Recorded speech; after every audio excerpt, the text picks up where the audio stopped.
great day to be at Vision Expo East. Thank you all for joining us here in person, and welcome to those joining online.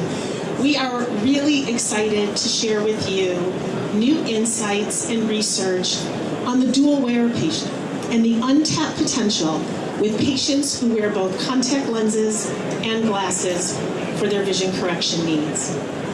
The information that we'll share with you today was cultivated by the Contact Lens Institute. CLI is the U.S. Industry Association for Soft Contact Lenses. We focus on our time and energy on advancing the latest innovations in the safe and effective use of soft contact lenses and the products to care for them. We really focus in two areas: wear and care, and growing the contact lens category through driving contact lens fits. And it's the information from research like this that really helps the eye care industry and providers understand their patient base, especially as patients' attitudes and beliefs change over time. Since 2021, the Contact Lens Institute's See Tomorrow initiative really has brought valuable information through research. And that research has enabled us to provide opportunities and really pinpoint places where practitioners can grow their eye exams and ultimately grow their businesses.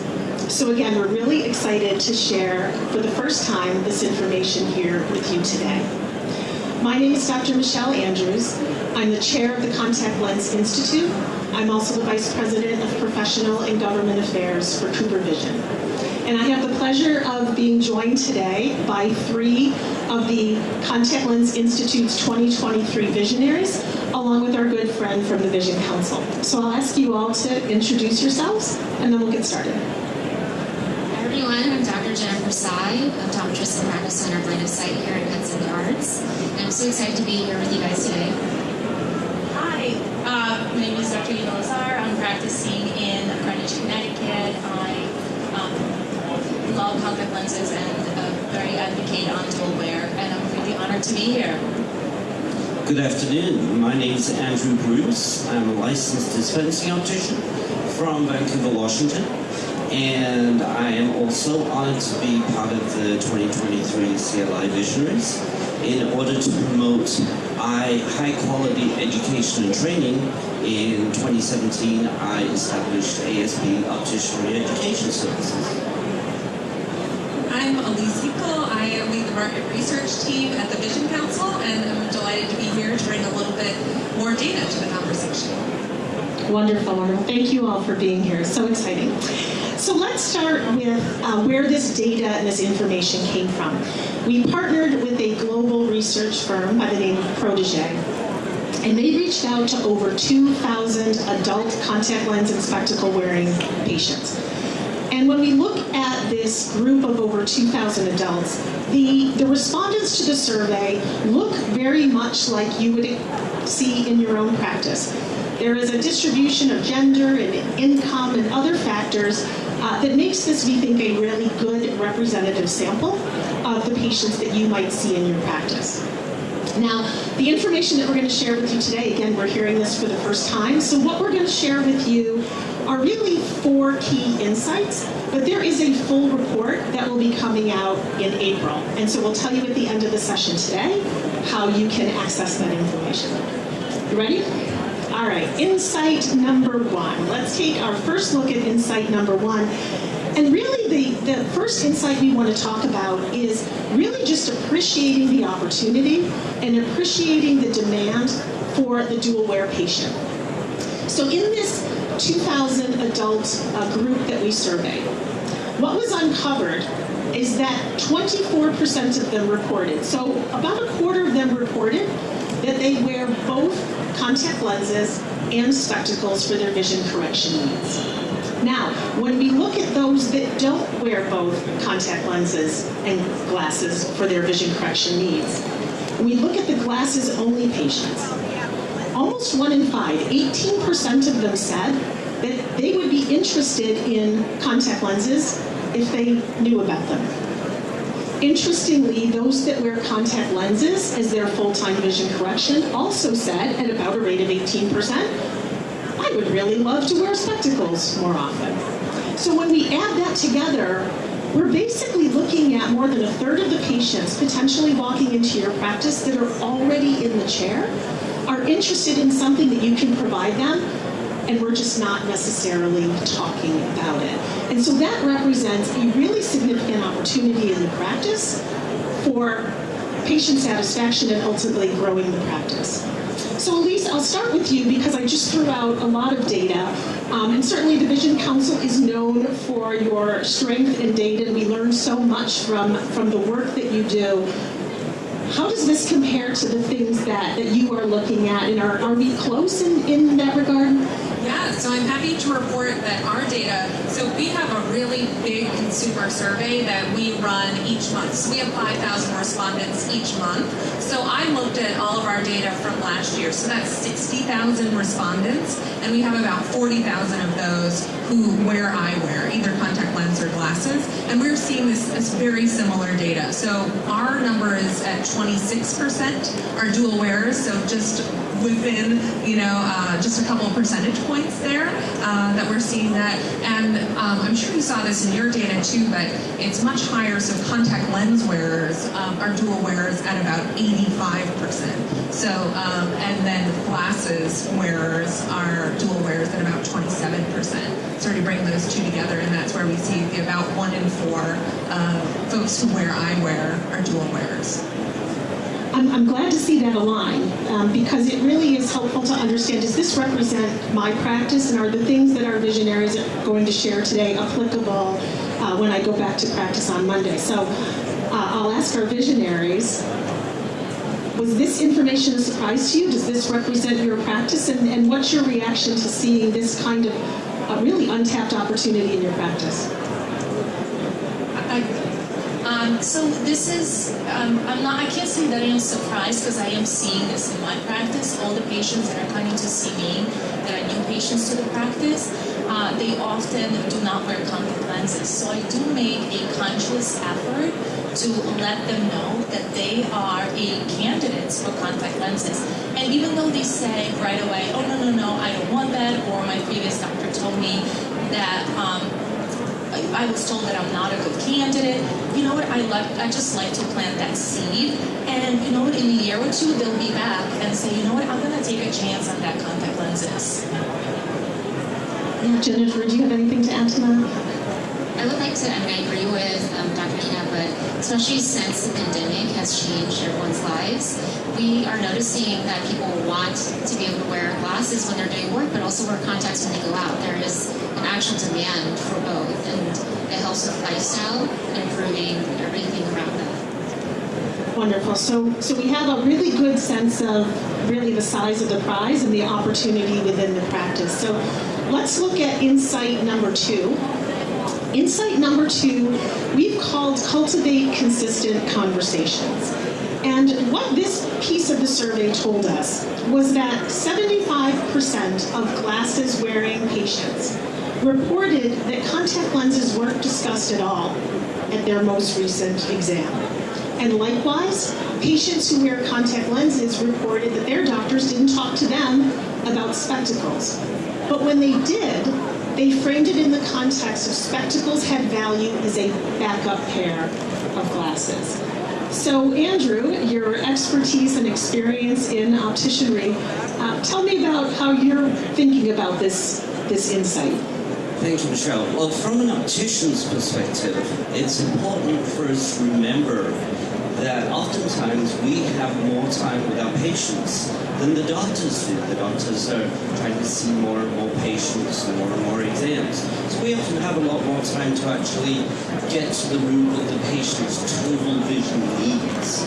So for example, if you're talking with a patient and they're a skiing, an avid skier, and they just got done telling you how frustrating it is trying to wear ski goggles over their glasses.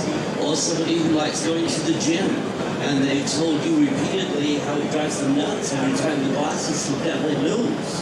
These are ideal opportunities to discuss the benefits of daily disposables. So in that situation, just take the time to start the conversation. And as you said, plant the seed and just get things rolling. I would just add a little bit of data to this conversation too, is that what we're seeing in our data is that consumers who had a recent eye exam, so an exam within the last year, they are 10 percentage points more likely to be dual wearers than those who haven't had an eye exam in the last year. So that frequency of visit, the frequency of conversation, as Andrew's talking about, we have the opportunity to talk about that, to remind people, or to even perhaps introduce them to opportunities that they weren't even aware of. I'm interested in additional perspective on this idea of presenting spectacles as backup.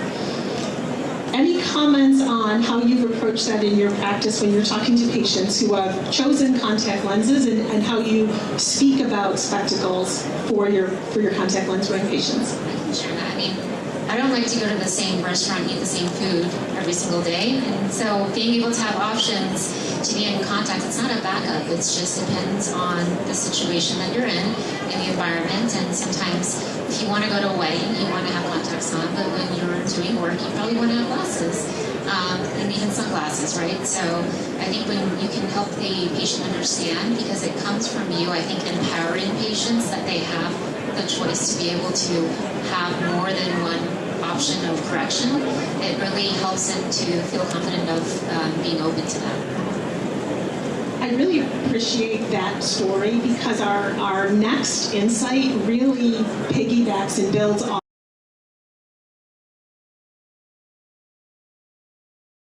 of what you just described, Jennifer, and that is, how do patients live their lives when they have the option of wearing both contact lenses and glasses? And so this third insight we've entitled Survey the Situation. And I'll get you oriented to the data on here, because there's a little bit more data on this slide than we had on prior slides. So across the bottom of the slide are lifestyle things that people do. On the left hand, you'll see things like working from home, traveling. And as we work our way left to right on the slide, you'll see working out, working outside of the home. You'll see exercise. You'll see other things that take patients out of the home, to your point, Jennifer. The different colored bars indicate, for those who responded to the survey, that have the access right now to both contact lenses and glasses, so these are your dual wearers, which modality do they prefer for which activities? If they prefer contact lenses as their primary modality, that's represented by yellow. Orange is preference for spectacles. The blue is no preference, and teal represents people for whom those activities were just not an important part of their lives.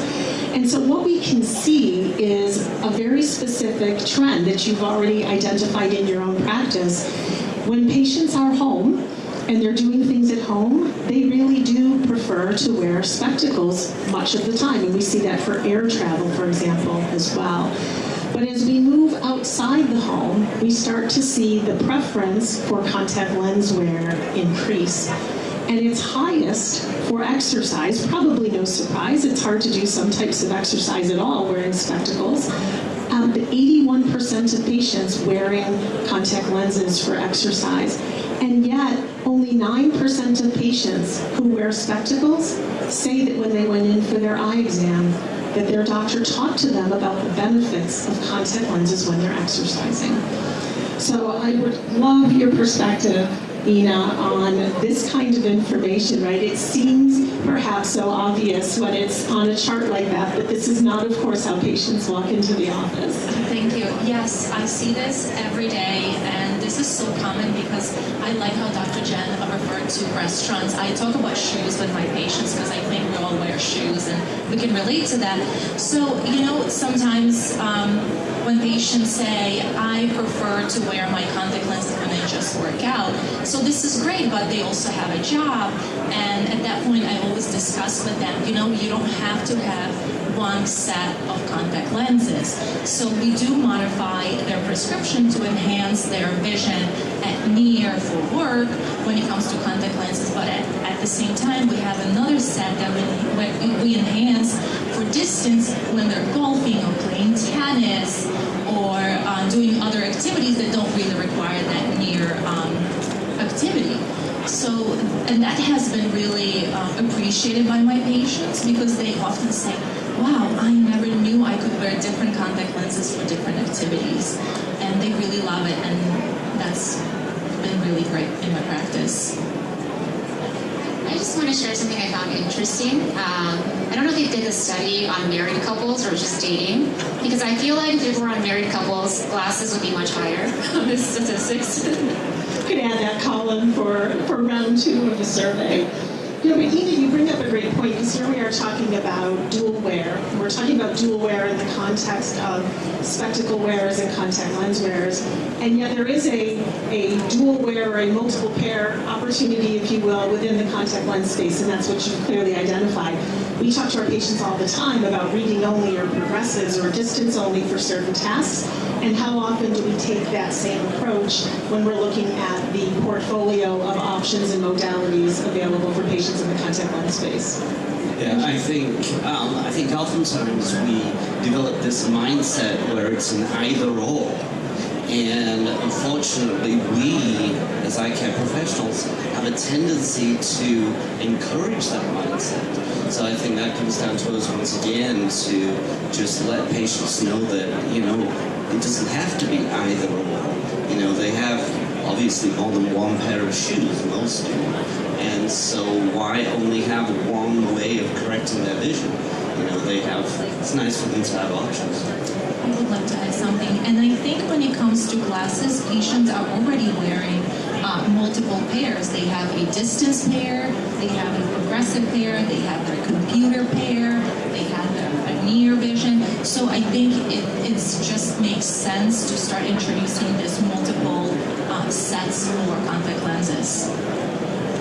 And I would also just add that not only is it sort of situations, like different situations or activities, but it also can be sort of like your situation in life too. So we also saw in our data that millennials have the highest rate of dual wearers. So we're looking at about 40% of millennials who wear eyewear are dual wearers versus, which is sort of surprising to me, 33%, so about 1 in 3 for Gen Z are dual wearers. So we're actually seeing millennials at a higher rate than the younger generation.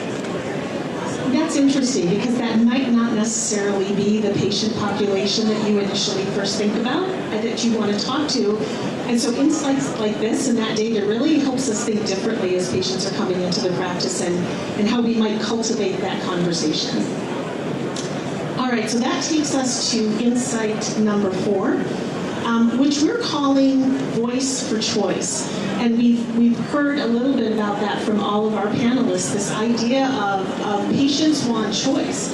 And so what we see here are some pretty powerful emotional statements and sentiments around how people feel about being able to make that choice for themselves and the reasons they want to make that choice for themselves.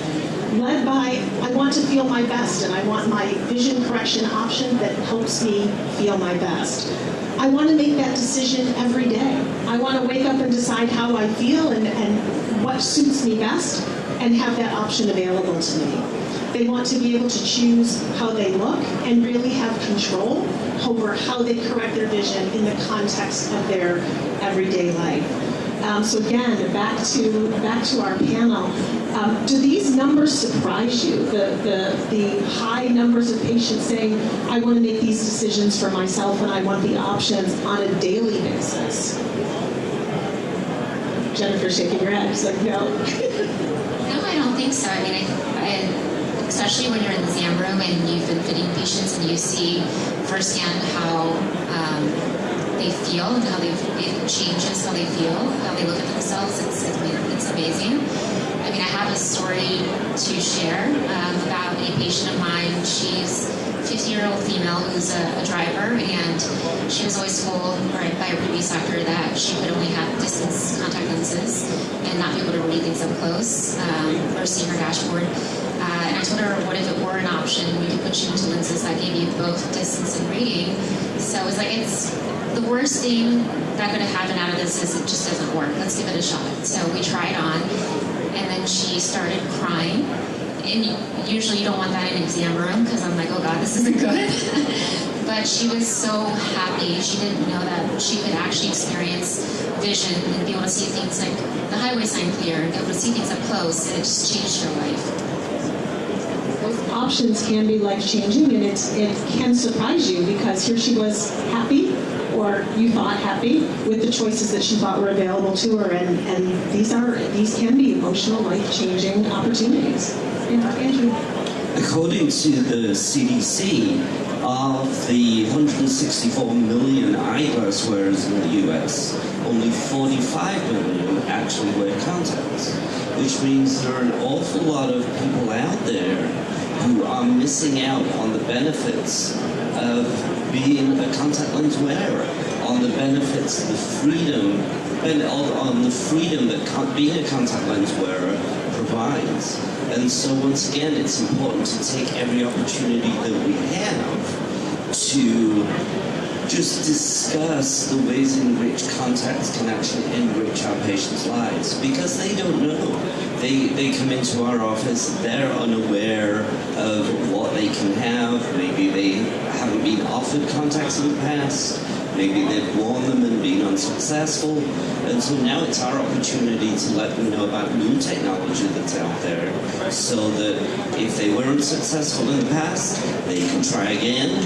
And if they've never had the opportunity, now's the time. Yeah, and to your point, I just recently had a patient who was a new patient to my practice, and when I started talking to her about contact lenses, she said, oh, I stopped wearing them a long time ago because I couldn't see up close in my contact lenses. And this is such a great opportunity to introduce multifocal design to their life, because that is truly life-changing. And the designs are so advanced now that the distance is great, intermediate and near, and they really feel like new people. And you want your patients to feel like good about themselves and see themselves in a mirror without glasses. I know it's so important, and to give them the opportunity to see themselves in the mirror with glasses when they choose to do that, and having that opportunity to make that choice for themselves, it's fantastic, especially because they don't often know. So I'm going to ask our panelists as we look to bring our session here to a close, for your closing final thoughts or statements from each of you on just this research and what it means to you in your practice, and what is the key piece that you're taking with you. But as you're thinking about that, for those of you here today, as I mentioned earlier, we will have the full report beyond these 4 important insights available to you in April, and you can find that on the website seetomorrownow.com. You can go onto the CLI website and see some of our current research that's out there, and perhaps that will have some implication to your practice while we wait for this final report in April. So who would like to go first with their final wrap-up thoughts for our session today? All right, looking at me. We're looking at you. All right, some data to wrap things up. I will just say, I think there's just so much untapped potential here. Having, 1 in 4 glasses user, also be a dual wearer, that means 75% of them don't have a pair of contacts. And so I just think there's so much potential for growth to create more dual wearers and serve your patients better. Yeah, I would agree. And I think, to pardon the pun, this information is eye-opening. It kind of reminds us that there are a lot of opportunities out there that we can take to enrich our patients' lives and to let them know what is available to them to make things easier, make their lives better. So rather than trying to rush more patients through, it's especially important that we just take the time to make sure that all of our patients' needs, all of their needs, are met during the time they have with us. great points. If I were to say something, I'd say if you don't already do it, make a conscious effort to educate your patients that contact lenses are an option, and they don't have to switch 100%, because some patients do believe once you say about contact lenses, they have to make a switch. And it's not the case. It's just to give them another option for activities they like. And just start educating them and letting them know it's an option. Thank you. I think it's a great way to bring your patients back for their comprehensives. It's just a reminder that not just glasses, but people come in for their contact lens fits every year. And it's about establishing a really good relationship with your patients, knowing that they trust that you have their best interests in mind and that you will always prioritize their eye health and lifestyle options as well. And I would say it's a good reminder for myself, because day to day in an exam room, sometimes you just forget to identify the patients, and you just think about it and remember. It just takes that 1% every day. All great points. I will close today, first of all, thanking our panelists. Thank you so much for your insights and participating today. And hopefully all of you here in the audience, in person and online, took home a nugget or two that you can apply to practice as early as you go back next week. Thank you again for joining us, and enjoy your time here at Vision Expo East. Thanks, everyone.